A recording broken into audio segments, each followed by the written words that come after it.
White House National Economic Council Director Kevin Hassett. He was on the show earlier this morning. He's addressed inflation, and we also spoke to him about the overall shape of the economy. He says it's in great shape. Watch.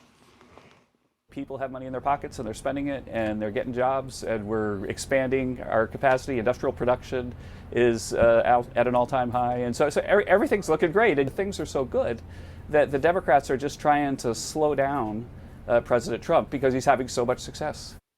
All right, Senior Counselor to the Treasury, Joe Lavorgna, here with me in New York City today.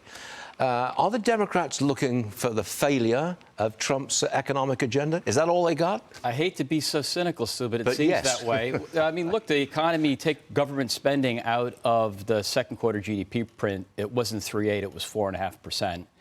And it looks like the third quarter, again, led by the private sector, had growth up near 4%. They were making tremendous strides in righting the fiscal ship. We've got the tariff revenues that President Trump put in.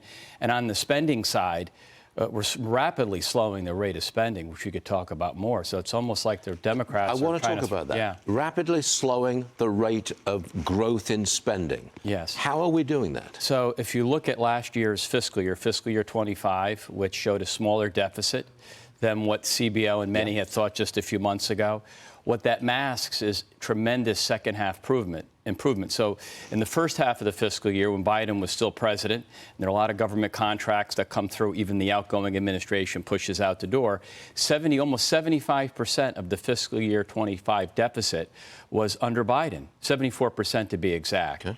When you look at the spending trends from April through September, spending was flat year on year in the second quarter, and in the third quarter was actually down. So, and the strides that were codified in the One Big Beautiful Bill still will keep government spending on a positive, proper track and not a non-excessive pace. And that's why we don't want to give ground on that and cow to the Democrats' demands that would reverse this great fiscal progress. It's a Friday morning. We're looking at a market that's 500 points higher for the Dow Industrials, huge gain for the NASDAQ as well. We've got a benign inflation report. We've got unemployment still relatively low by historical standards. And we've got some stimulus coming at us in 2026. This is a pretty good scenario for an economic gain next year and a market gain. Yeah, it's a good scenario. And by the way, on the inflation material that Kevin talked about earlier, there's no tariff effect. That's very important.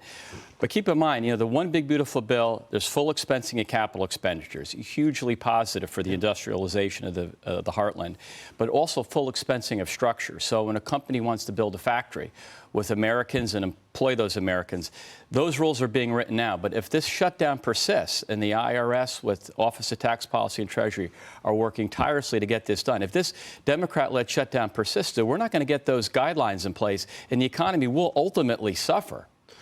It must be fun to be representing the United States Treasury and come on a program like this when the Dow's up 500 points. Well, that's President Trump, and certainly he's got a great executor in the Treasury Secretary. I wouldn't say it's fun. It's satisfying and a lot of work. You're having fun, and I know you are, Joe Lavorgna. And thanks for coming by today. Thank you, we appreciate it. Thank you, Joe.